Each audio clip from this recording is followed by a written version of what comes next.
ಜನವಾರ್ತೆಗಳಿಗೆ ಸ್ವಾಗತ. ನಾನು ಸಂಧ್ಯಾ ಸಂತೋಷ್. ಇಂದಿನ ಮುಖ್ಯಾಂಶಗಳು.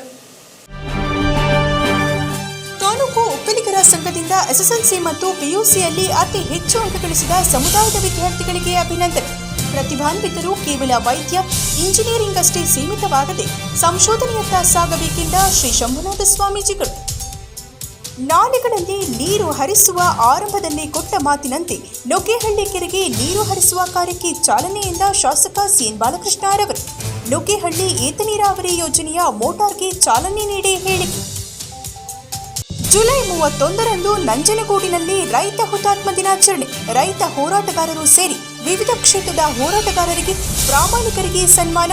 ದಿನಾಚರಣೆಗೆ ತಾಲೂಕಿನಿಂದ 500 ರೈತರು ಭಾಗಿ ಎಂದು ರಾಜ್ಯ ರೈತ ಸಂಘದ ಅಧ್ಯಕ್ಷ ಅರಳಾಪುರದ ಮಂಜೇಗೌಡ ಹೇಳಿಕೆ.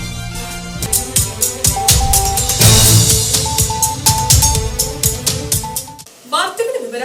ವಿದ್ಯಾರ್ಥಿಗಳು ಬರೀ ವೈದ್ಯಕೀಯ, ಇಂಜಿನಿಯರಿಂಗ್ ಕೋರ್ಸ್ಗಳನ್ನಷ್ಟೇ ಅವಲಂಬಿಸದೆ ವೈದ್ಯಕೀಯ ಕ್ಷೇತ್ರಕ್ಕೆ ಸಂಬಂಧಿಸಿದ ಅರೆ ವೈದ್ಯಕೀಯ ಕೋರ್ಸ್ಗಳನ್ನು ಆಯ್ಕೆ ಮಾಡಿಕೊಳ್ಳುವುದರಿಂದ ಸಾಕಷ್ಟು ಉದ್ಯೋಗಾವಕಾಶಗಳಿದ್ದು ಅಂತಹ ಕೋರ್ಸ್ಗಳ ಆಯ್ಕೆಗೆ ವಿದ್ಯಾರ್ಥಿಗಳು ಮುಂದಾಗಬೇಕೆಂದು ಶಾಸಕ ಸಿಎನ್ ಬಾಲಕೃಷ್ಣರವರು ತಿಳಿಸಿದರು.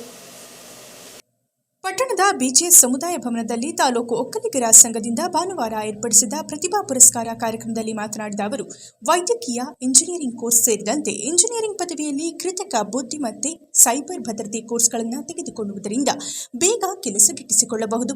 ಕಲಾ ವಿಭಾಗದ ವಿದ್ಯಾರ್ಥಿಗಳು ಕೇಂದ್ರ ಲೋಕಸೇವಾ ಆಯೋಗ ನಡೆಸುವ ಪರೀಕ್ಷೆಗೆ ತಯಾರಿ ನಡೆಸಬೇಕು. ಕಲಿತ ಎಲ್ಲರಿಗೂ ಸರ್ಕಾರಿ ಉದ್ಯೋಗ ಸಾಧ್ಯವಿಲ್ಲದ ಮಾತಾಗಿದ್ದು ಅರಿವಿನ ಸಾಮರ್ಥ್ಯವನ್ನ ವಿಸ್ತರಿಸಬೇಕೆಂದ ಅವರು, ರಾಜ್ಯ ಒಕ್ಕಲಿಗರ ಸಂಘದಿಂದ ಮೈಸೂರಿನಲ್ಲಿ 9 ಕೋಟಿ ರು ವೆಚ್ಚದಲ್ಲಿ ಹಾಸ್ಟೆಲ್ ಕಟ್ಟಡ ನಿರ್ಮಾಣ ಮಾಡಲಾಗುವುದು.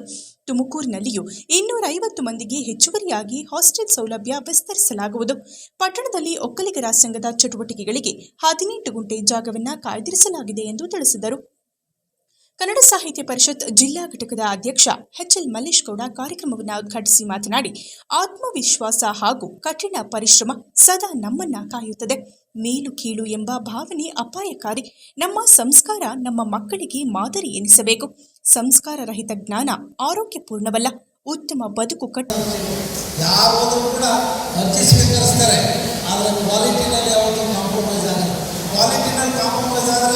ವಿದ್ಯಾರ್ಥಿಗಳಿಗೆ ನಷ್ಟ ಆಗ್ತದೆ.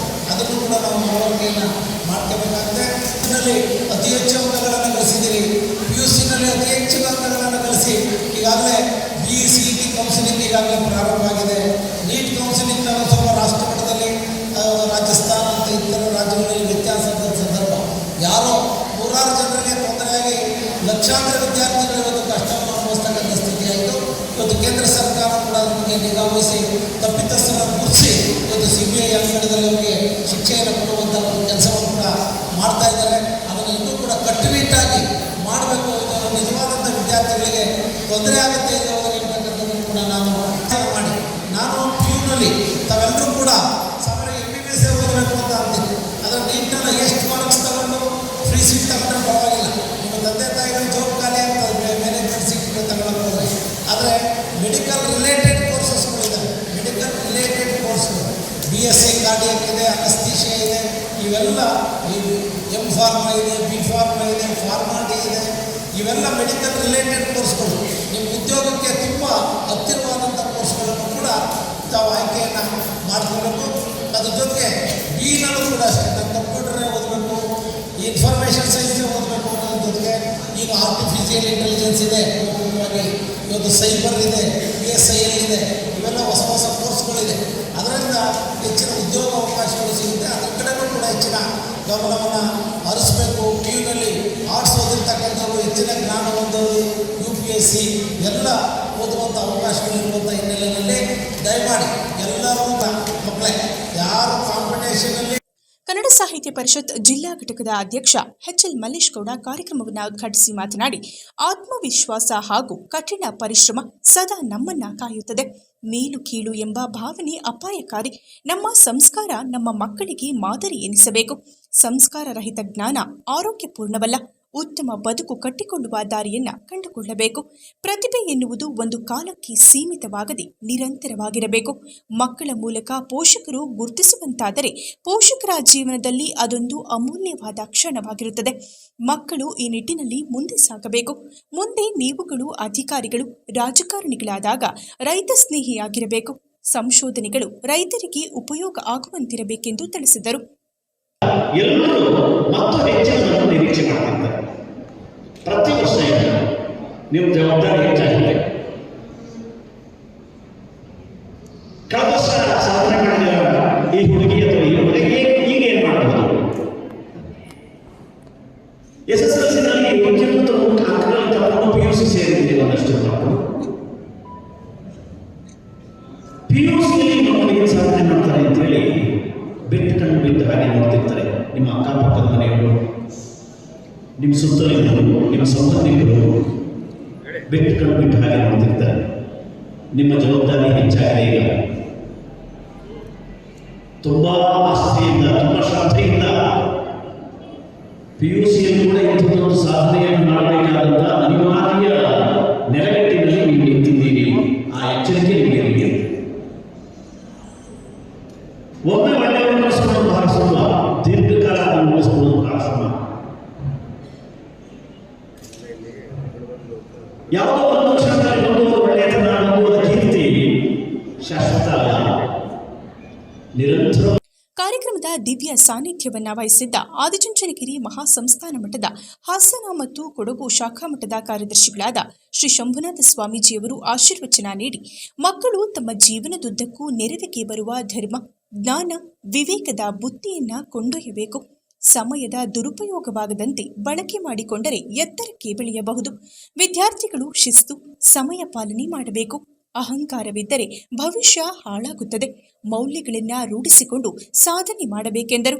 ಕಾರ್ಯಕ್ರಮದಲ್ಲಿ SSLC, PUCಯಲ್ಲಿ ಹೆಚ್ಚು ಅಂಕ ಗಳಿಸಿದ ಒಕ್ಕಲಿಗ ಸಮಾಜದ ವಿದ್ಯಾರ್ಥಿಗಳನ್ನ ಸನ್ಮಾನಿಸಲಾಯಿತು. ವಿಧಾನ ಪರಿಷತ್ ಮಾಜಿ ಸದಸ್ಯರಾದ MA ಗೋಪಾಲಸ್ವಾಮಿ, ಕತ್ತರಿಘಟ್ಟ ಮೆಳಿಯಮ್ಮ ಆಧ್ಯಾತ್ಮಿಕ ಕೇಂದ್ರದ ಮುಖ್ಯಸ್ಥರಾದ ಚಂದ್ರಶೇಖರ್ ಗುರೂಜಿ, PLD ಬ್ಯಾಂಕ್ನ ಅಧ್ಯಕ್ಷ M ಶಂಕರ್, ಕನ್ನಡ ಸಾಹಿತ್ಯ ಪರಿಷತ್ನ ತಾಲೂಕು ಅಧ್ಯಕ್ಷ ಹಡೀನಹಳ್ಳಿ ಲೋಕೇಶ್, ಒಕ್ಕಲಿಗರ ಸಂಘದ ತಾಲೂಕು ಅಧ್ಯಕ್ಷ AV ಜೈಪಾಲ್, ಸಂಘಟನಾ ಕಾರ್ಯದರ್ಶಿ B ರಾಜೇಶ್, ಸಹಕಾರ ಮಾರಾಟ ಮಹಾಮಂಡಲದ ನಿರ್ದೇಶಕರಾದ CN ಪುಟ್ಟಸ್ವಾಮಿಗೌಡ, ಪರಿಸರವಾದಿ CN ಅಶೋಕ್, ಒಕ್ಕಲಿಗರ ಸಂಘದ ಜಿಲ್ಲಾ ನಿರ್ದೇಶಕ BN ಮಂಜೇಗೌಡ, ಕುವೆಂಪು ಸಂಘದ ಅಧ್ಯಕ್ಷ ಕುಂಬಾರಹಳ್ಳಿ ರಮೇಶ್, ಕೆಂಪೇಗೌಡ ವೇದಿಕೆಯ ಸಂಸ್ಥಾಪಕ ಅಧ್ಯಕ್ಷ ಆನಂದ್ ಕಾಳಿನಹಳ್ಳಿ, ಯೋಜನಾ ಪ್ರಾಧಿಕಾರದ ಮಾಜಿ ಅಧ್ಯಕ್ಷ AC ಆನಂದ್ ಕುಮಾರ್ ಭಾಗವಹಿಸಿದ್ದರು. ಪ್ರತಿ ವರ್ಷವೂ ಕೂಡ ಪ್ರತಿಭಾ ಪುರಸ್ಕಾರವನ್ನು ಮಾಡಿ ನಿಮ್ಮೆಲ್ಲ ಒಟ್ಟಿಗೆ ಸೇರಿಸಿ ಒಂದಷ್ಟು ಮಾತುಗಳನ್ನ ಆಡಿ ಜ್ಞಾನದ ಬುದ್ಧಿಯನ್ನು, ಧರ್ಮದ ಬುದ್ಧಿಯನ್ನು, ವಿವೇಕ ಬುದ್ಧಿಯನ್ನು ನಿಮ್ಮೆಲ್ಲರಿಗೂ ಎಲ್ಲಾದರೂ ಒಂದು ಕಡೆ ಪ್ರಯಾಣ ಮಾಡಲಿಕ್ಕೆ ಹೋಗಬೇಕಾದ್ರೆ ಮನೆಯ ಹಿರಿಯರು ಒಂದಷ್ಟು ಬುದ್ಧಿ ಕಟ್ಕೊಡ್ತಿದ್ರು. ನೀವೆಲ್ಲ ಸಾಕಷ್ಟು ವಿದ್ಯಾವಂತರಾಗಿದ್ದೀರಿ, ಬುದ್ಧಿವಂತರಾಗಿದ್ದೀರಿ. 10ನೇ ತರಗತಿ ದ್ವಿತೀಯ PUCಯಲ್ಲಿ ತೇರ್ಗಡೆ ಒಂದು ನಮ್ಮ ಮಕ್ಕಳು ಸಾಧನೆ ಮಾಡಿದರೆ ನಾವೆಲ್ಲ ಒಟ್ಟಿಗೆ ಸೇರಿ ಅವರಿಗೆ ಪ್ರತಿಭಾ ಪುರಸ್ಕಾರವನ್ನು ಮಾಡಬೇಕು ಅಂತೇಳಿ ನಾವು ಪವಿತ್ರ ಭಾವನೆಯಿಂದ ಇಲ್ಲಿ ಸೇರಿಕೊಂಡು ನಮ್ಮ ಮಕ್ಕಳು ಎಲ್ಲಿವರೆಗೂ ಗುರಿ ತಲುಪ್ತಾರೋ ಅಲ್ಲಿವರೆಗೂ ನಾವು ಜೊತೆ ನಿಂತು ಮಕ್ಕಳ ಜೊತೆಯಲ್ಲಿ ಇದ್ದು ಸಾಕಷ್ಟು ಗಮನವನ್ನು ವಹಿಸಿ ಮಕ್ಕಳು ಎಷ್ಟು ಎತ್ತರಿಗೆ ಬೆಳೀತಾರೋ ಅಷ್ಟು ನಾವು ಅವ್ರ ಜೊತೆಯಲ್ಲಿ ಇರಬೇಕು ಅಂತೇಳಿ ಪೋಷಕರ ಕನಸನ್ನು ಮಕ್ಕಳು ಯಾವತ್ತೂ ಅದನ್ನು ಹಾಳು ಮಾಡಲಿಕ್ಕೆ ಹೋಗ್ಬಾರ್ದು, ನನಸು ಮಾಡಬೇಕಾಗ್ತದೆ. ಇವತ್ತು ನೀವೆಲ್ಲ ನೋಡ್ತಾರೆ, ಜಗತ್ತು ಬಹಳ ವೇಗವಾಗಿ ವಿಸ್ತಾರವಾಗಿ ಬೆಳೀತಾ ಇದೆ. ಎಷ್ಟು ಸ್ಪರ್ಧೆ ಇದ್ರೂ ಕೂಡ ಮಕ್ಕಳು ಆ ಸ್ಪರ್ಧೆಯಲ್ಲಿ ನಾನು ಯಾವ ರೀತಿ ತೇರ್ಗಡೆಯನ್ನು ಹೊಂದಬೇಕು, ಆ ಸ್ಪರ್ಧೆಯಲ್ಲಿ ಭಾಗವಹಿಸಬೇಕು, ಆ ಸ್ಪರ್ಧೆಯಿಂದ ಬಂದಂಥ ಪ್ರಯೋಜನಗಳನ್ನ ನಾನು ಹೇಗೆ ಪಡ್ಕೊಳ್ಬೇಕು ಅಂತೇಳಿ ಪ್ರತಿ ನಿಮಿಷನೂ ಕೂಡ ಸ್ಪರ್ಧೆಯಾಗಿ ನಮ್ಮ ಮಕ್ಕಳಿಗೆ ಪರಿಣಾಮಕಾರಿಯಾಗಿದೆ. ಆ ನಿಟ್ಟಿನಲ್ಲಿ ಇವತ್ತು ಸಾಕಷ್ಟು ಗ್ರಾಮೀಣ ಪ್ರದೇಶದಿಂದ ಬಂದಿದ್ದೀರಿ, ನಗರ ಪ್ರದೇಶದಿಂದ ಬಂದಿದ್ದೀರಿ. ಸಾಕಷ್ಟು ಯೋಚನೆಯನ್ನು ಮಾಡಿ ನಾವು ಪಟ್ಟಂಥ ಕಷ್ಟವನ್ನು ನಮ್ಮ ಮಕ್ಕಳು ಪಡಬಾರ್ದು ಅಂತೇಳಿ ನಮ್ಮ ಮಕ್ಕಳು ವಿದ್ಯಾವಂತರಾಗಬೇಕು, ಬುದ್ಧಿವಂತರಾಗಬೇಕು. ನಮ್ಮ ಇಲ್ಲ ಅಂದರೆ ಯಾವ ಸಮಾಜದಲ್ಲಿ ನಾಗರಿಕತೆ ಬಗ್ಗೆ ಹೇಳ್ತಾ ಇದ್ರು ಅವರು ಪದೇ ಪದೇ ಹೊತ್ತಿ ಹೇಳ್ತಿದ್ದು ಸಂಸ್ಕಾರ ಸಂಸ್ಕಾರ ಸಂಸ್ಕಾರ. ಏನು ಸಂಸ್ಕಾರ? ನಾವು ಅದನ್ನು ಹಾಕ್ತಿಲ್ಲ ನಮ್ಮ ಮಕ್ಕಳಿಗೆ. ನಾವು ಆಗ್ತಾ ಇರೋದ್ರೆ ಡಾಕ್ಟರ್ ಆಗಿ, ರಾಜಾಗಿ, ಇಂಜಿನಿಯರ್ ಆಗಿ, ಇಲ್ಲೇ ಹೇಳ್ತೀವಿ. ಮತ್ತು ಮನುಷ್ಯರಾಗಿ ಅಂತ ಹೇಳ್ತಿದ್ದವರು ನಾನು ಏನು ಹೇಳುತ್ತೆ ಅಂದರೆ ನಾಗರಿಕತೆ ಅತಿ ಎತ್ತರ ಉತ್ತರದ ಶಿಖರಕ್ಕಿಂತ ಅನಾಗರಿಕರು ಮಾನವರು ಆಗ್ತಿದ್ರು. ನಾವೆಲ್ಲ ನಾಗರಿಕರೇ. ಇಲ್ಲಿಗೆ ಚಂದ್ರಾಯಪಟ್ಟಣ ಬಂದು ಮನೆ ಮಾಡಿ ಮಕ್ಕಳು ಓದಿಸಿದ್ರೆ ನಾಗರಿಕರು ಅಂದರೆ ನಿಮ್ಮಂಥ ದೊಡ್ಡ ಬೇರೆ ಯಾರು ಇಲ್ಲ. ನಾವು ಬರೀ ಮಕ್ಕಳು ಓದಿಸಿದ್ರೆ ಸಾಕು, ಮಕ್ಕಳಿಗೆ ಈ ಸಮಾಜದಲ್ಲಿ ಹೇಗೆ ಬದುಕಬೇಕು ಅಂತ ಹೇಳ್ಕೊಡ್ಬೇಕು. ಈ ಮಾರ್ಕ್ಸ್ ತಗೊಂಡು ಪ್ರತಿಯೊಬ್ಬ ಮಕ್ಕಳು ಕೇಳೋದು ಅಷ್ಟೇ, ಅವರಿಗೆ ಜವಾಬ್ದಾರಿ ಹೆಚ್ಚಾಗ್ತದೆ. ನೀವೇನಿವತ್ತು ತಗೊಂಡಿದ್ದೀರ ಮಾರ್ಕ್ಸ್ ಅದು ಮುಂದಿಗೆ ಇನ್ನೂ ಓದಬೇಕಂದ್ರೆ ಜವಾಬ್ದಾರಿ ಹೆಚ್ಚಾಗ್ತದೆ ಅಂತ ಹೇಳ್ತೀವಿ. ಆಗ ಮಾತ್ರ ಈ ಸಮಾಜದಲ್ಲಿ ಮತ್ತೆ ನಿಮಗೆ ಪುರಸ್ಕಾರ ಸಿಗ್ತದೆ ಅಂತ. ಇನ್ನೊಂದ್ಸಲಿ ನಿಮ್ಗೆ ಹೇಳ್ತಾ ಇದ್ದೀನಿ ಮಕ್ಕಳೇ, ಎಲ್ಲಿವರೆಗೂ ನೀವು ಸಂಸ್ಕಾರ ಮರಿತೀರಿ ಅವತ್ತು ಸಮಾಜನೂ ಮರೆಯುತ್ತೆ, ತಂದೆ ತಾಯಿ ಮರಿತಾರೆ. ಯಾವತ್ತಕ್ಕೆ ಹೋಗಿದ್ದೀರಿ ಇವತ್ತು ಮಕ್ಕಳಂದರೆ ನಿಮಗೆ ಬಹುಶಃ ನಮ್ಮಲ್ಲಿ ಒಂದು 50 ಜನ ಮಕ್ಕಳು ನಾವು ಹೇಳ್ತಾ ಇದ್ದಾರೆ ನಮ್ಮ ಮಲ್ಲೇಶ್ವರಿಗೆ ಒಂದು 50 ಜನ ಇತ್ತು ನಮಗೆ. ಆ ಒಂದು ದೊಡ್ಡ ತೊಟ್ಟಿ ಮನೆ, ಆ ಮನೇಲಿ ನಾವು ಕಟ್ಕೊಡ್ತಿದ್ದಿಲ್ಲ ಮಕ್ಕಳಿಗೆ. ಆ ಮಕ್ಕಳು ರೂಮ್ ಒಳಗಡೆ ಏನು ಮಾಡ್ತಿದ್ದಾರೆ ಅಂತ ನೀವು ನೋಡ್ತಿಲ್ಲ. ನಿಮಗೆ ತಾಯಿಯಂದಿರು ಬಿಸ್ನೆಸ್ಸಲ್ಲಿ ಸಹ ಹೇಳ್ತಿದ್ದಾರೆ, ಆ ಮಕ್ಕಳು ರೂಮ್ ಒಳಗಡೆ ಏನು ಮಾಡ್ತಿದ್ದೇವೆ ಅಂತ ಯಾರೂ ನೀವು ನೋಡಿಸ್ತಿದ್ದೀರ. ಇವತ್ತಿನ ಮಕ್ಕಳು ಹಾಳಾಗಲಿಕ್ಕೆ ನೇರವಾಗಿ ತಂದೆ ತಾಯಿನೇ ಕಾರಣ. ಕಳೆದ ವರ್ಷ ಹೇಮಾವತಿ ಡ್ಯಾಂನಲ್ಲಿನ ನೀರಿನ ಅಭಾವದಿಂದ ನುಗ್ಗೇಹಳ್ಳಿ ಕೆರೆಗೆ ಏತ ನೀರಾವರಿ ಯೋಜನೆಯಡಿ ನೀರನ್ನ ಹರಿಸಲಾಗಲಿಲ್ಲ. ಆದರೆ ಈ ವರ್ಷ ತಾವು ಕೊಟ್ಟ ಮಾತಿನಂತೆ ಪ್ರಾರಂಭದಲ್ಲೇ ನುಗ್ಗೇಹಳ್ಳಿ ಕೆರೆಗೆ ನೀರನ್ನ ಹರಿಸಲಾಗುವುದೆಂದು ಶಾಸಕ ಸಿ ಬಾಲಕೃಷ್ಣರವರು ತಿಳಿಸಿದರು. ತಾಲೂಕಿನ ಬಾಗೂರು ಹೋಬಳಿಯ ದ್ಯಾವಿನಹಳ್ಳಿ ಬಳಿ ಇರುವ ಹೇಮಾವತಿ ಮುಖ್ಯ ನಾಲೆಯ ಪಂಪ್ ಹೌಸ್ನಲ್ಲಿ ನುಗ್ಗೇಹಳ್ಳಿ ಹಾಗೂ ಬಾಗೂರು ಏತ ನೀರಾವರಿ ಯೋಜನೆಯ ನೀರೆತ್ತುವ ಮೋಟಾರ್ಗಳಿಗೆ ಚಾಲನೆ ನೀಡಿ ಮಾತನಾಡಿದ ಶಾಸಕರು, ತಾಲೂಕಿನ ವಿವಿಧ ಏತ ನೀರಾವರಿ ಯೋಜನೆಗಳ ನಾಲೆಗಳ ಹೂಳೆತ್ತಲು ಕಾವೇರಿ ನೀರಾವರಿ ನಿಗಮದ ವತಿಯಿಂದ ಸುಮಾರು 58 ಲಕ್ಷ ರು ಅನುದಾನವನ್ನು ಬಿಡುಗಡೆ ಮಾಡಿಸಿದ್ದು, ಇದರಿಂದ ನಾಲೆಗಳ ಹೂಳೆತ್ತುವ ಕಾರ್ಯಕ್ಕೆ ಚಾಲನೆ ನೀಡಲಾಗುವುದು. ಈ ವರ್ಷ ದೇವರ ಕೃಪೆಯಿಂದ ಹೇಮಾವತಿ ಡ್ಯಾಂ ಸಂಪೂರ್ಣವಾಗಿ ತುಂಬಿದ್ದು ಸುಮಾರು 5 ತಿಂಗಳವರೆಗೆ ನಾಲೆಗಳಿಗೆ ನೀರು ಹರಿಸಲಾಗುತ್ತದೆ. ಮೊದಲ ಹಂತದಲ್ಲಿ ತಾವು ಕಳೆದ ವರ್ಷ ಕೊಟ್ಟ ಮಾತಿನಂತೆ ನುಗ್ಗೇಹಳ್ಳಿ ಕೆರೆಗೆ 30 ರಿಂದ 35 ದಿನಗಳವರೆಗೆ ನೀರನ್ನು ಹರಿಸಲಾಗುತ್ತದೆ. ಯೋಜನೆ ವ್ಯಾಪ್ತಿಯ ರೈತರು ಇದಕ್ಕೆ ಸಹಕಾರ ನೀಡಬೇಕೆಂದು ಮನವಿ ಮಾಡಿದರು. ನುಗ್ಗೇಹಳ್ಳಿ ಕೆರೆಗೆ ನೀರನ್ನು ಹರಿಸಲಾಗುತ್ತಿದೆ, ಎಲ್ಲೆಂದರಲ್ಲಿ ಕಾಲುವೆಗಳನ್ನು ಒಡೆದು ಹಾನಿ ಮಾಡುವುದಾದರೆ ಅಂತವರ ವಿರುದ್ಧ ಕ್ರಮ ಕೈಗೊಳ್ಳುವಂತೆ ಕಾವೇರಿ ನೀರಾವರಿ ನಿಗಮದ ಅಧಿಕಾರಿಗಳ ಮೂಲಕ ಪೊಲೀಸ್ ಠಾಣೆಗೆ ದೂರನ್ನ ನೀಡಿ ಅಂತವರ ವಿರುದ್ಧ ಕ್ರಮ ಕೈಗೊಳ್ಳುವಂತೆ ಸೂಚಿಸಲಾಗಿದೆ. ಬಾಗೂರು ಏತ ನೀರಾವರಿ ಯೋಜನೆಯ ಮೂಲಕ ಯೋಜನೆ ವ್ಯಾಪ್ತಿಯ ಎಲ್ಲಾ ಕೆರೆಗಳನ್ನು ತುಂಬಿಸಲಾಗುತ್ತದೆ. ರೈತರು ಯಾವುದೇ ಆತಂಕ ಪಡುವ ಅವಶ್ಯಕತೆವಿಲ್ಲವೆಂದು ತಿಳಿಸಿದರು. ಈ ಸಂದರ್ಭದಲ್ಲಿ ಮುಖಂಡರಾದ Baguru Shivanna, Obalapura Basavaraj, Thoti Nagaraj, Marithyavegowda, MS Suresh, Lakshman, Chandregowda, studio Raghu, Manjunath, Mallesh, NS Manjunath, Ramachandru, Shivashankar Kunte, Mallesh, NS Lakshman, Hulikere Sampath Kumar, Honnegowda, Annegowda, Hoovinahalli Babu, Deepu ಸೇರಿದಂತೆ ಅನೇಕರು ಹಾಜರಿದ್ದರು. ಪ್ರಿಯಾಪಟ್ಟಮ್ಮ ದೇವಿಗೆ ಅದೇ ರೀತಿ ಗಂಗಾಮಾತೆಗೆ ನಮನಗಳನ್ನು ಸಲ್ಲಿಸುತ್ತಾ ಇದು ಶುಭ ದಿವಸ. ಬಾಗೂರು ನವಿಲೆ ಏತ ನೀರಾವರಿ ಯೋಜನೆಯ ನೀರೆತ್ತುವ ಕಾರ್ಯ, ಅದೇ ರೀತಿ ನುಗ್ಗೇಹಳ್ಳಿ ಏತ ನೀರಾವರಿ ಯೋಜನೆಯ ನೀರೆತ್ತುವ ಕಾರ್ಯಕ್ಕೆ ಚಾಲನೆಯನ್ನು ನೀಡಿರುವಂಥ ಈ ಶುಭ ಸಂದರ್ಭದಲ್ಲಿ ನಮ್ಮೊಂದಿಗೆ ಉಪಸ್ಥಿತರಿರುವಂಥ ಮುಖಂಡರುಗಳಾದಂಥ ಶಿವಣ್ಣ ಅವರೇ, ಮಲ್ದೇವೇಗೌಡರೇ, ಆತ್ಮೀಯ ಮುಖಂಡರೇ, ಮಾಧ್ಯಮದ ಪ್ರಮಾಣದಲ್ಲಿ ತುಂಬಿರುವಂಥ ಈ ಸಂದರ್ಭದಲ್ಲಿ ನಾವೆಲ್ಲರೂ ಜುಲೈ 31ರಂದು ನಂಜನಗೂಡಿನಲ್ಲಿ ನಡೆಯುವ ರೈತ ಹುತಾತ್ಮ ದಿನಾಚರಣೆಯಲ್ಲಿ ರೈತ ಸಂಘ, ರೈತ ಹೋರಾಟಗಾರರು ಸೇರಿ ಸಮಾಜದ ವಿವಿಧ ಕ್ಷೇತ್ರದ ಹೋರಾಟಗಾರರು ಪ್ರಾಮಾಣಿಕರನ್ನ ಗುರುತಿಸಿ ಅವರಿಗೆ ಅಭಿನಂದನೆ ಸಲ್ಲಿಸುವ ಕಾರ್ಯಕ್ಕೆ ನೇರವಾಗಿ ತಾಲೂಕು ಕನ್ನಡ ಸಾಹಿತ್ಯ ಪರಿಷತ್ ಘಟಕವು ರೈತ ಸಂಘಕ್ಕೆ ಶಾಲುಗಳನ್ನು ಕೊಡುಗೆಯಾಗಿ ನೀಡಿತು. ಕರ್ನಾಟಕ ರಾಜ್ಯ ರೈತ ಸಂಘವು ಜುಲೈ 31ರ ಬುಧವಾರದಂದು ನಂಜನಗೂಡಿನಲ್ಲಿ ನಡೆಯುವ ಕಾರ್ಯಕ್ರಮಕ್ಕೆ ತಮ್ಮ ಸಣ್ಣ ಸಹಾಯವಾಗಿ ಕನ್ನಡ ಸಾಹಿತ್ಯ ಪರಿಷತ್ನ ಚನ್ನರಾಯಪಟ್ಟಣ ಘಟಕದ ಅಧ್ಯಕ್ಷರಾದ ಎಚ್ಎನ್ ಲೋಕೇಶ್ ರವರು 60ಕ್ಕೂ ಹೆಚ್ಚಿನ ಶಾಲುಗಳನ್ನು ರೈತ ಸಂಘದ ರಾಜ್ಯಾಧ್ಯಕ್ಷರಾದ ಅರಳಾಪುರ ಮಂಜೇಗೌಡರವರಿಗೆ ಕೊಡುಗೆಯಾಗಿ ನೀಡಿದರು. ಈ ವೇಳೆ ಮಾತನಾಡಿದ ಸಾಹಿತ್ಯ ಪರಿಷತ್ನ ಅಧ್ಯಕ್ಷ ಎಚ್ಎನ್ ಲೋಕೇಶ್ ಮಾತನಾಡಿ, ರೈತ ಸಂಘವು ರೈತರ ಉಳಿವಿನ ಸಲುವಾಗಿ ಹೋರಾಟವನ್ನು ನಡೆಸುತ್ತಿದೆ. ರೈತ ಹೋರಾಟದಲ್ಲಿ ಮರಣ ಹೊಂದಿದ ರೈತರ ನೆನಪಾರ್ಥ ಕಾರ್ಯಕ್ರಮವನ್ನು ಹಮ್ಮಿಕೊಂಡಿದ್ದು, ಅಲ್ಲೇ ವಿವಿಧ ಕ್ಷೇತ್ರದ 200 ಮಂದಿಯನ್ನ ಸನ್ಮಾನಿಸುವ ಗುರಿಯನ್ನ ಇಟ್ಟುಕೊಂಡಿದೆ. ಇದಕ್ಕೆ ನಮ್ಮ ನೆರವಾಗಿ ರೈತ ಸಂಘಕ್ಕೆ ನಿರ್ದಿಷ್ಟವಾದ ಆರ್ಥಿಕ ಮೂಲವಿಲ್ಲದ ಕಾರಣ 60 ಶಾಲುಗಳನ್ನು ಈ ದಿನ ಕೊಡುಗೆಯಾಗಿ ಕನ್ನಡ ಸಾಹಿತ್ಯ ಪರಿಷತ್ ಘಟಕದಿಂದ ನೀಡುತ್ತಿದ್ದೇವೆ ಎಂದರು. ಶಾಲುಗಳನ್ನು ಸ್ವೀಕರಣೆ ಮಾಡಿ ಮಾತನಾಡಿದ ರೈತ ಸಂಘದ ರಾಜ್ಯಾಧ್ಯಕ್ಷ ಅರ್ಲಾಪುರ ಮಂಜೇಗೌಡರವರು ಕನ್ನಡ ಸಾಹಿತ್ಯ ಪರಿಷತ್ನ ತಾಲೂಕು ಅಧ್ಯಕ್ಷರು ಮತ್ತು ಅವರ ಪದಾಧಿಕಾರಿಗಳು ಸೇರಿ ನಮ್ಮ ಕಾರ್ಯಕ್ರಮಕ್ಕೆ ಸಹಕಾರವನ್ನ ನೀಡಿದ್ದಾರೆ. ಅವರಿಗೆ ಕೃತಜ್ಞತೆ ಸಲ್ಲಿಸುವುದಾಗಿ ತಿಳಿಸಿದರು. ಈ ವೇಳೆ ಕನ್ನಡ ಸಾಹಿತ್ಯ ಪರಿಷತ್ ಮತ್ತು ಕರ್ನಾಟಕ ರಾಜ್ಯ ರೈತ ಸಂಘದ ಪದಾಧಿಕಾರಿಗಳು ಹಾಜರಿದ್ದರು.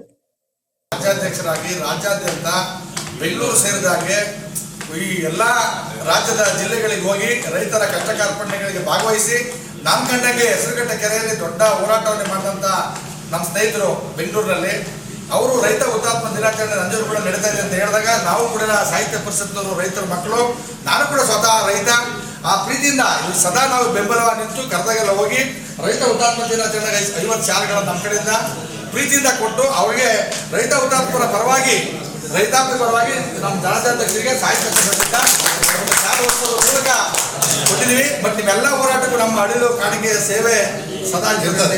ನಿಮ್ಮ ಹೋರಾಟ ಸದಾ ರೈತ ಹುತಾತ್ಮ ಕಾರ್ಯಕ್ರಮ ಪ್ರತಿ ವರ್ಷವೂ ಪ್ರತಿ ಜಿಲ್ಲೆಯಲ್ಲಿ ನಾವು ನಡೆಸ್ಕೊಂಡು ಬರ್ತಾ ಇದ್ದೀವಿ. ಇವತ್ತು ಮೈಸೂರು ಜಿಲ್ಲೆ ನಂಜನಗೂಡಲ್ಲಿ ನಡೆಸ್ಕೊಂಡು ಬರ್ತಾ ಇದ್ವಿ. ಅದಕ್ಕೆ ನಮ್ಮ ಸಾಹಿತ್ಯ ಬಳಗದ ಎಲ್ಲ ಸದಸ್ಯರು ಮತ್ತು ಅಧ್ಯಕ್ಷರೆಲ್ಲ ಯಾವಾಗಲೂ ಒಂದು ಕಾಣಿಕೆ ಅಂತ ಕೊಡ್ತಾ ಇರ್ತಾರೆ. ಯಾಕೆಂದರೆ ರೈತ ಹುತಾತ್ಮರಿಗೆ ಏನು ಕೊಡ್ತಾರೆ ಇದೆಲ್ಲ ನಾವು ಯಾರು ಸೇವೆ ಮಾಡಿರ್ತಾರೆ ಈ ಸಮಾಜದಲ್ಲಿ. ರೈತರ ಕುಲದಿಂದ ಸರ್ಕಾರ ಅಧಿಕಾರಿಗಳಿಗೆ, ಸಮಾಜ ಸೇವಕರಿಗೆ ರೈತರ ಕಡೆಯಿಂದ ನಾವೇನು ಸನ್ಮಾನ ಇಟ್ಕೊಂಡಿದ್ದೀವಿ ಅದನ್ನು ಸಾಹಿತ್ಯ ಪರಿಷತ್ತಿಂದ ಒಂದು ಕಿರಿಕಾಣಿಕೆಯನ್ನು ಪ್ರತಿ ವರ್ಷನೂ ಕೊಡ್ಕೊಂಡು ಬರ್ತಿದ್ದಾರೆ. ಇವತ್ತು ಸಾಲ್ ಮುಖಾಂತರ ಇವತ್ತು ಸಾಹಿತ್ಯ ಎಲ್ಲ ಪದಾಧಿಕಾರಿಗಳು ನೀಡಿದ್ದಾರೆ. ಅವರಿಗೆ ರೈತ ಸಂಘದ ರೈತ ಪರರಿಗೆ ಅವರಿಗೆ ನಾವು ಧನ್ಯವಾದ ಹೇಳ್ತೇವೆ. ನರಗುಂದ, ನವಲಗುಂದ ರೈತ ಹುತಾತ್ಮರ ದಿನಾಚರಣೆ ಆಚರಣೆಯೊಂದಿಗೆ ರೈತರ ಪಂಪ್ಸೆಟ್ಗಳಿಗೆ ಆಧಾರ್ ನೋಂದಣಿ ವಿರೋಧಿಸಿ ಜುಲೈ 31ರಂದು ಮೈಸೂರು ಜಿಲ್ಲೆ ನಂಜನಗೂಡು ಚಲೋ ಹಮ್ಮಿಕೊಂಡಿರುವುದಾಗಿ ಕರ್ನಾಟಕ ರಾಜ್ಯ ರೈತ ಸಂಘ ಹಾಗೂ ಹಸಿರು ಸೇನೆಯ ರಾಜ್ಯಾಧ್ಯಕ್ಷ ಅರ್ಲಾಪುರ ಮಂಜೇಗೌಡರವರು ತಿಳಿಸಿದ್ದಾರೆ. ಪಟ್ಟಣದಲ್ಲಿನ ಪತ್ರಕರ್ತರ ಭವನದಲ್ಲಿ ಸೋಮವಾರದಂದು ಸುದ್ದಿಗೋಷ್ಠಿಯಲ್ಲಿ ಮಾತನಾಡಿದ ಅವರು, ನಂಜನಗೂಡಿನಲ್ಲಿ ನಡೆಯಲಿರುವ ರೈತ ಹುತಾತ್ಮ ದಿನಾಚರಣೆಯಲ್ಲಿ ತಾಲೂಕಿನ 500 ರೈತರು ಸೇರಿ ರಾಜ್ಯದ ಎಲ್ಲಾ ಜಿಲ್ಲೆಗಳಿಂದ 3,000ಕ್ಕೂ ಅಧಿಕ ರೈತರು ಭಾಗವಹಿಸಲಿದ್ದಾರೆ. ಎಲ್ಲ ರೈತರು ರೈಲುಗಳ ಮೂಲಕ ನಂಜನಗೂಡನ್ನು ಸೇರಿಕೊಳ್ಳಲಿದ್ದಾರೆ. ಅಂದು ರೈತರ ಹೆಸರಿನಲ್ಲಿ ಪತ್ರಕರ್ತರು, ಸಮಾಜ ಸೇವಕರು, ರೈತ ನಾಯಕರು ಸೇರಿ ಪ್ರಾಮಾಣಿಕವಾಗಿ ಕರ್ತವ್ಯ ನಿರ್ವಹಿಸುತ್ತಿರುವ ಪ್ರತಿ ಇಲಾಖೆಯ 2 ನೌಕರರನ್ನ ಗೌರವಿಸುವ ಕಾರ್ಯ ಮಾಡಲಾಗುವುದು. ಅದೇ ರೀತಿ ನಮ್ಮ ರೈತರ ಹಕ್ಕುಗಳು ಮತ್ತು ಸರ್ಕಾರದ ರೈತ ವಿರೋಧಿ ನೀತಿಯನ್ನ ಖಂಡಿಸಿ ನಂಜನಗೂಡು ಚಲೋವನ್ನ ಹಮ್ಮಿಕೊಳ್ಳಲಾಗಿದೆ ಎಂದು ತಿಳಿಸಿದರು. ಒಂದೆಡೆ ಬರಗಾಲ, ಇನ್ನೊಂದೆಡೆ ಮಳೆಯಿಂದ ಕಂಗಾಲಾಗಿರುವ ರೈತರ ಸಮಸ್ಯೆಗಳ ಕುರಿತಾಗಿ ಜನಪ್ರತಿನಿಧಿಗಳು ಚರ್ಚೆಗೆ ಮುಂದಾಗದೆ ಬರೀ ಮೂಡ ಮತ್ತು ವಾಲ್ಮೀಕಿ ನಿಗಮದಲ್ಲಿನ ಭ್ರಷ್ಟಾಚಾರಕ್ಕೆ ಅಧಿವೇಶನ ಮೀಸಲಾಗಿದ್ದು ದುರಂತವೆಂದ ಅವರು, ಮೇಕೆದಾಟು ಯೋಜನೆ ಜಾರಿ, ಕಳಸ ಬಂಡೂರಿ ಮಹಾದಾಯಿ ಯೋಜನೆ ಜಾರಿ, ಸ್ವಾಮಿನಾಥನ್ ವರದಿ ಪ್ರಕಾರ ಎಲ್ಲ ಜಿಲ್ಲೆಗಳಲ್ಲಿ ವೈಜ್ಞಾನಿಕ ಬೆಲೆ ಜಾರಿ ಮತ್ತು ರೈತರ ಎಲ್ಲ ಸಾಲ ಸಂಪೂರ್ಣ ಮನ್ನಾ, ಮಹಿಳೆಯರ ಸ್ವಸಹಾಯ ಸಂಘಗಳ ಸಾಲ ಮನ್ನಾ, ರಾಜ್ಯದ ಸಮಗ್ರ ನೀರಾವರಿ, ರಾಜ್ಯದ ರೈತರ ಪಂಪ್ಸೆಟ್ಗಳಿಗೆ ತಾರತಮ್ಯವಿಲ್ಲದೆ ನಿರಂತರ 7 ಗಂಟೆ ವಿದ್ಯುತ್ ಪೂರೈಕೆ, ಪಂಪ್ಸೆಟ್ಗಳ ಖಾಸಗೀಕರಣ ನಿಲ್ಲಬೇಕು, ಸುಟ್ಟ ರೈತರ ಟಿಸಿಗಳನ್ನು 24 ತಾಸಿನೊಳಗೆ ಬದಲಾವಣೆ ಮಾಡಬೇಕು ಮತ್ತು ರೈತರ ಹೋರಾಟದ ಕೇಸ್ಗಳನ್ನು ವಜಾಗೊಳಿಸಬೇಕೆಂಬ ಆಗ್ರಹದೊಂದಿಗೆ ಸರ್ಕಾರದ ವಿರುದ್ಧ ಚಲೋ ಕಾರ್ಯಕ್ರಮವನ್ನು ಹಮ್ಮಿಕೊಂಡಿರುವುದಾಗಿ ತಿಳಿಸಿದರು. ಇದೇ ವೇಳೆ ಹಾಸನ ಜಿಲ್ಲಾಧ್ಯಕ್ಷರಾಗಿ ಹೊಸದಾಗಿ ಆಯ್ಕೆಯಾಗಿರುವ ದಮ್ಮನಿಂಗಲ ಸ್ವಾಮಿಗೌಡರವರು ಮಾತನಾಡಿ, ರೈತ ಸಂಘದ ಹೋರಾಟಗಳು ತಾರ್ಕಿಕ ಅಂತ್ಯಗೊಳ್ಳುವಲ್ಲಿ ವಿಫಲವಾಗಿದ್ದಾವೆ. ಈ ನಿಟ್ಟಿನಲ್ಲಿ ಎಲ್ಲ ರೈತ ಸಂಘಗಳು ರೈತರ ಹಿತದೃಷ್ಟಿಯಿಂದ ಒಗ್ಗಟ್ಟಿನಿಂದ ಹೋರಾಡಬೇಕಾಗಿದೆ. ಈ ಕುರಿತಾಗಿ ನಂಜನಗೂಡಿನ ರೈತ ಹುತಾತ್ಮ ದಿನಾಚರಣೆಯಲ್ಲಿ ನಿಲುವಳಿ ಮಂಡಿಸಲಾಗುವುದು. ರೈತರ ಪಂಪ್ಸೆಟ್ಗಳಿಗೆ ಆಧಾರ್ ನೋಂದಣಿ ಮಾಡುವ ಸರ್ಕಾರದ ಕಾರ್ಯ ರೈತರನ್ನ ವಂಚಿಸುವುದಾಗಿದೆ. ಸದ್ಯವೀಗ ವಿದ್ಯುತ್ನ ಬಳಕೆ ತಿಳಿಸುವ ಸಲುವಾಗಿ ನೋಂದಣಿ ಎಂದು ನಂತರ ಪಂಪ್ಸೆಟ್ಗಳಿಗೆ ವಿದ್ಯುತ್ ದರ ನಿಗದಿಪಡಿಸುವ ಹುನ್ನಾರವಾಗಿದೆ ಎಂದರು. ಸುದ್ದಿಗೋಷ್ಠಿಯಲ್ಲಿ ರೈತ ಮುಖಂಡರಾದ ರಾಜ್ಯ ಉಪಾಧ್ಯಕ್ಷ ಡಾಕ್ಟರ್ ಮಂಜುನಾಥ್, ಪ್ರಕಾಶ್ ಜೋಗಿಪುರ, ಶಂಕರೇಗೌಡ, ಜಯಲಕ್ಷ್ಮಮ್ಮ, ದಮ್ಮನಿಂಗಲ ಕುಮಾರ್ ಸೇರಿ ಇತರರಿದ್ದರು. ಒಂದು 44 ವರ್ಷದಿಂದ ರೈತರ ಹುತಾತ್ಮ ಕಾರ್ಯಕ್ರಮನ ಪ್ರತಿ ರಾಜ್ಯದಲ್ಲಿ ಪ್ರತಿ ಜಿಲ್ಲೆಯಲ್ಲಿ ನಾವು ಹಮ್ಮಿಕೊಂಡು ಬರ್ತಾ ಇದ್ದೀವಿ. ಯಾಕೆ ಅಂತಂದರೆ ಏನು ಸರ್ಕಾರ ಗುಂಡೇಟುಗಳಿಗೆ ಏನು ಬಲಿಯಾದರು, ನಮ್ಮ ರೈತರು ಏನು ಬಲಿದಾನ ಮಾಡಿದ್ರು, ಅದು ರೈತರ ಹುತಾತ್ಮ ಕಾರ್ಯಕ್ರಮ ಮತ್ತು ಒಂದು ದಿನಾಚರಣೆ ಅಂತ ಹೇಳಿ ಅವತ್ತು ಸಾಧಕರಿಗೆ, ಎಲ್ಲ ವರ್ಗದವರಿಗೆ, ಪತ್ರಿಕಾ ಮಾಧ್ಯಮದವರಿಗೆ, ಪೊಲೀಸ್ ಇಲಾಖೆ, ಕಂದಾಯ ಇಲಾಖೆ, ಎಲ್ಲ ಇಲಾಖೆ ವರ್ಗದವರಿಗೆ ಮತ್ತು ರೈತರ ಏನು ಹೋರಾಟಗಾರಿದ್ದಾರೆ, ಬೇರೆ ಬೇರೆ ಸಂಘಟನೆ ಹೋರಾಟ ಇದ್ದಾರೆ, ಅವತ್ತೊಂದು ದಿವಸ ನಾವು ರೈತರನ್ನ ಸನ್ಮಾನ ಮತ್ತು ಅಭಿನಂದನೆ ಅಂತ ನಾವು ಪ್ರತಿ ವರ್ಷ ನಾವು ಅವ್ರನ್ನ ಅಭಿನಂದಿಸ್ತಾ ಇದ್ದೀವಿ. ಅದೇ ಥರ ಈಗಾಗಲೇ ಇಡೀ ಕರ್ನಾಟಕ ರಾಜ್ಯದಲ್ಲಿ ಬರಗಾಲ ಬಂದು ಅತಿ ಹೆಚ್ಚಿಗೆ ರೈತರು ಕಂಗಾಲಾಗಿದ್ದಾರೆ. ಸರ್ಕಾರಗಳು ಬರಗಾಲದ ಬಗ್ಗೆ, ರೈತರ ಸಮಸ್ಯೆ ಬಗ್ಗೆ ಮಾತಾಡ್ದಂಗೆ ಅವ್ರು 100 ಕೋಟಿ ಇವ್ರು 100 ಕೋಟಿ ಅಂದ್ಕೊಂಡು ಅಧಿವೇಶನದ ಬಗ್ಗೆ ಇದೇ ಚರ್ಚೆ ಆಗೋಯ್ತು. ಇನ್ನೂವರೆಗೂ ಸತ್ತ ರೈತರ ಬಗ್ಗೆ ಏನಾದರೂ ಅಂತ ಮಾತಾಡೋರು ಯಾವ ಪಕ್ಷನಲ್ಲಿ, ವಿರೋಧ ಪಕ್ಷ ಆಡಳಿತ ಪಕ್ಷ ಯಾರೂ ಸತ್ತ ಮಾತಾಡೋಕ್ಕಾಗಿಲ್ಲ. ಈಗೊಂದು ಹೊಸ ಕಾನೂನು ತರ್ತಿದ್ದಾರೆ. ಇದು ದೊಡ್ಡ ಖಂಡನೆ. ಏನಿವತ್ತು ನಮ್ಮ ಒಂದು ಪಂಪ್ ಸೆಟ್ ಇದೆ, ಪಂಪ್ ಸೆಟ್ಗೆ ನಾವು ಆಧಾರ್ ಕಾರ್ಡ್ ಲಿಂಕ್ ಮಾಡಬೇಕು. ಇದು ಆಧಾರ್ ಕಾರ್ಡ್ ಲಿಂಕ್ನ ನಾವು ಇಡೀ ರಾಜ್ಯದ ವ್ಯಾಪ್ತಿಗೆ ಕಳಿಸ್ತಾ ಇದ್ದೀವಿ. ಅಲ್ಲ ರೀ, ಪಂಪ್ ಸೆಟ್ಗೆ ಆಧಾರ್ ಕಾರ್ಡ್ ಲಿಂಕ್ ಮಾಡಿದರೆ ಆ ರೈತ ಬದುಕ್ತಾನ? ಈಗಾಗಲೇ ಪಂಪ್ ಸೆಟ್ಗೆ ಮೀಟ್ರ್ ಹಾಕ್ತೀನಿ ಅಂತ ಬಂದಿರೋದು ತಮಗೆಲ್ಲ ಗೊತ್ತಿತ್ತು. ಇದೇ ರೈತ ಸಂಘ ಚಳವಳಿ ಇಡೀ ರಾಜ್ಯದ ವ್ಯಾಪ್ತಿಯಲ್ಲಿ ನೀವೇನಾರ ಪಂಪ್ ಸೆಟ್ ಹಾಕಿದರೆ ನಿಮಗೆ ಬುದ್ಧಿ ಕಲಿಸ್ಬೇಕಾಯ್ತು, ಎಚ್ಚರಿಕೆ ಆಗತ್ತೆ, ನಿಮಗೆ ದಮ್ಮಿದ್ರೆ ಬರ್ರಿ ಹಳ್ಳಿಗೆ ಪಂಪ್ ಸೆಟ್ಗೆ ಮೀಟ್ರ್ ಹಾಕು ಅಂತ ಹೇಳಿದಾಗ ಅದನ್ನು ವಾಪಸ್ ತಗೋತೀನಿ ಅಂತ ಈಗೆಲ್ಲ ಸರ್ಕಾರ ಹೇಳಿದ್ರು. ಈಗ ಅದನ್ನು ಬಿಟ್ಟು ರೈತರನ್ನ ಒಕ್ಕಲೆಬ್ಬಿಸಕ್ಕೆ ಇವತ್ತು ಆನ್ಲೈನ್ ಮುಖಾಂತರ ಆಧಾರ್ ಕಾರ್ಡ್ನ ಲಿಂಕ್ ಮಾಡಿ ಅಂತ ಹೇಳಿದರೆ ಇದು ಖಂಡನೆ. ಇಡೀ ರಾಜ್ಯದುದ್ದಕ್ಕೆ ಈಗಾಗಲೇ ಎಲ್ಲ ಜಿಲ್ಲೆ ತಾಲೂಕಲ್ಲಿ ಈಗಾಗಲೇ ಎಲ್ಲ ಜಿಲ್ಲಾಧ್ಯಕ್ಷರು, ತಾಲೂಕು ಅಧ್ಯಕ್ಷರು ಪ್ರೆಸ್ ಮೀಟ್ ಮಾಡ್ತಿದ್ದಾರೆ.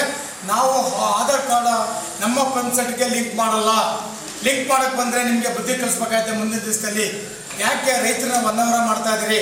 ಹಂಗೆ ಆಧಾರ್ ಲಿಂಕ್ ಮಾಡಿದರೆ ಇದು ದೊಡ್ಡ ಗಂಡಾಂತರ. ಯಾರಿಗೆ? ಒಂದು ರೈತರಿಗೆ. ಆಧಾರ್ ಲಿಂಕ್ ಕೊಟ್ಟರೆ ಆಟೋಮೆಟಿಕ್ ಬರುತ್ತಲ್ಲ, ಮೀಟ್ರನ್ನ ಫಿಕ್ಸ್ ಮಾಡೋದು. ನಮ್ಮ ತಮಿಳು ಪಂಚಾಯತಿಗಳಿಂದ ವ್ಯವಹಾರಗಳಿಗೆ ಏನಾಗಿತ್ತು ಅದು ನಿಮ್ಗೆ ಗೊತ್ತಿದೆ. ಅದನ್ನ ವಿವರಿಸಕ್ಕೆ ಹೇಳೋಕ್ಕಾಗಲ್ಲ, ಎಲ್ಲ ನೀವು ನೋಡಿದ್ರೆ ತಿಳಿಸಿದ್ರಿಂದ. ಹಾಗಾಗಿ ಏನಾದರೂ ನಾವು ಈ ಜಿಲ್ಲೆಗೆ ನಾವು ಉದ್ಯಮ ಮಾಡ್ಕೊಂಡಿದ್ದೀವಿ ಸದ್ಯದಲ್ಲಿ, ಆದರೂ ನಾವು ತಮ್ಮಿಂದ ಒಂದು ಊರುಗಳು ಬೆಳೆದಿದ್ದು ಕೂಡ ಏನಾದರೂ ಒಂದು ಸೇವೆ ಮಾಡಬೇಕು ಅಂತ ಮನೋಭಾವ ಇಟ್ಕೊಂಡು ಬಂದಾಗ ನನಗೆ ಸಹಕರಿಸಿದ್ದು ಆಳಪ್ಪ ಮಂಜೇಗೌಡರು, ನಮ್ಮ ರಾಜ್ಯದಲ್ಲೂ ಕರ್ನಾಟಕ ರಾಜ್ಯ ಸಂಘ ಹಸಿರು ಸೇನೆಯಿಂದ. ಹಾಗಾಗಿ ಇವತ್ತೇನು ನನಗೆ ಒಂದು ದೀಕ್ಷೆ ಕೊಟ್ಟಿದ್ದಾರೆ, ಆ ದೀಕ್ಷೆಯನ್ನು ಪ್ರಾಮಾಣಿಕವಾಗಿ ನಮ್ಮ ಜಿಲ್ಲೆಗೆ, ನಮ್ಮ ತಾಲೂಕಿಗೆ, ನಮ್ಮ ಹೋಬಳಿಗೆ. ಕೊನೆಯಲ್ಲಿ ಮತ್ತೊಮ್ಮೆ ಮುಖ್ಯಾಂಶಗಳು. ತಾಲೂಕು ಒಕ್ಕಲಿಗರ ಸಂಘದಿಂದ ಎಸ್ಎಸ್ಎಲ್ಸಿ ಮತ್ತು ಪಿಯುಸಿಯಲ್ಲಿ ಅತಿ ಹೆಚ್ಚು ಅಂಕ ಗಳಿಸಿದ ಸಮುದಾಯದ ವಿದ್ಯಾರ್ಥಿಗಳಿಗೆ ಅಭಿನಂದನೆ. ಪ್ರತಿಭಾನ್ವಿತರು ಕೇವಲ ವೈದ್ಯ, ಇಂಜಿನಿಯರಿಂಗ್ ಅಷ್ಟೇ ಸೀಮಿತವಾಗದೆ ಸಂಶೋಧನೆಯತ್ತ ಸಾಗಬೇಕೆಂದ ಶ್ರೀ ಶಂಭುನಾಥ ಸ್ವಾಮೀಜಿಗಳು. ನಾಲೆಗಳಲ್ಲಿ ನೀರು ಹರಿಸುವ ಆರಂಭದಲ್ಲಿ ಕೊಟ್ಟ ಮಾತಿನಂತೆ ನುಗ್ಗೇಹಳ್ಳಿ ಕೆರೆಗೆ ನೀರು ಹರಿಸುವ ಕಾರ್ಯಕ್ಕೆ ಚಾಲನೆ ಎಂದ ಶಾಸಕ ಸಿಎನ್ ಬಾಲಕೃಷ್ಣರವರು. ನುಗ್ಗೇಹಳ್ಳಿ ಏತ ನೀರಾವರಿ ಯೋಜನೆಯ ಮೋಟಾರ್ಗೆ ಚಾಲನೆ ನೀಡಿ ಹೇಳಿಕೆ. ಜುಲೈ 31ರಂದು ನಂಜನಗೂಡಿನಲ್ಲಿ ರೈತ ಹುತಾತ್ಮ ದಿನಾಚರಣೆ. ರೈತ ಹೋರಾಟಗಾರರು ಸೇರಿ ವಿವಿಧ ಕ್ಷೇತ್ರದ ಹೋರಾಟಗಾರರಿಗೆ, ಪ್ರಾಮಾಣಿಕರಿಗೆ ಸನ್ಮಾನ. ದಿನಾಚರಣೆಗೆ ತಾಲೂಕಿನಿಂದ 500 ರೈತರು ಭಾಗಿ ಎಂದು ರಾಜ್ಯ ರೈತ ಸಂಘದ ಅಧ್ಯಕ್ಷ ಅರಳಾಪುರದ ಮಂಜೇಗೌಡ ಹೇಳಿಕೆ.